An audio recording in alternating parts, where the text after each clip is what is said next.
doing a Moroccan pulled lamb using a Moroccan rub that we've created ourselves.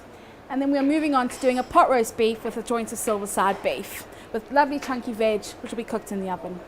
This joint we are using is a shoulder of lamb. It's a cheaper cut of meat, which makes our roast dinners that much more cheaper, especially for prep schools and the younger children. What we're going to be doing with this joint, we've had it bought in, deboned completely, not tarred, and we will be rubbing our lovely spices into it, getting it right into the meat. In the spices, we have spices like allspice, coriander, cumin seeds, jeera, and that's all sort of mixed together with some fresh garlic.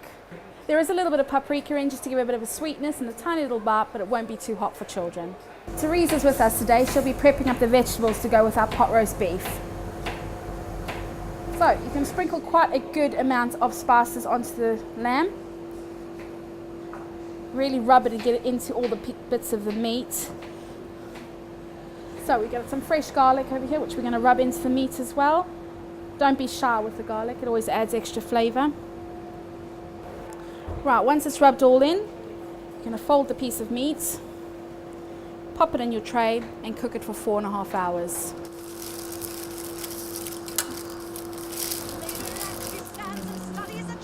Questions to roast or to not roast, or better yet maybe a pot roast. Tomatoes now. So we're going to seal the meat off in a hot pan.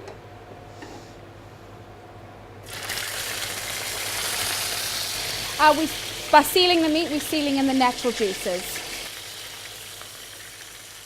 So we'll be transferring some of the veg into the roasting tray at the bottom to create a bed of flavour. We've also got some fresh herbs, some rosemary and thyme, which we just lay on the bottom. We're transferring our sealed off beef into the roasting tray on top of the vegetables, and we'll be putting some more veg around the side to seal it in. You can always roast off the leftover veg and add it in afterwards as well. Right, we've got some beef stock, which we'll just pour over the joints and around the sides. This will help steam the meat during cooking, which will help break down the tendons and make it tender.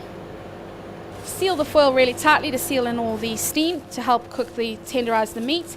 You can either cook this for 2.5 hours if you're going to slice the joint, or you can cook it for about 4.5 hours if you want to do a pulled joint.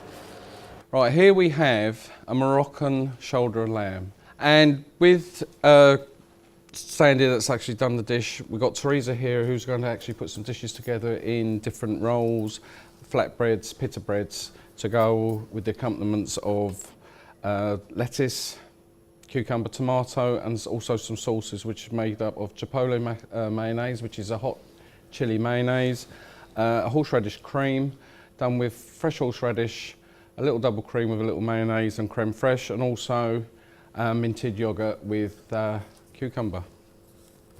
It's cost effective. We have other meats that we do cook, which we'll talk about in a second, but it's a good way of interaction with the children and the pupils.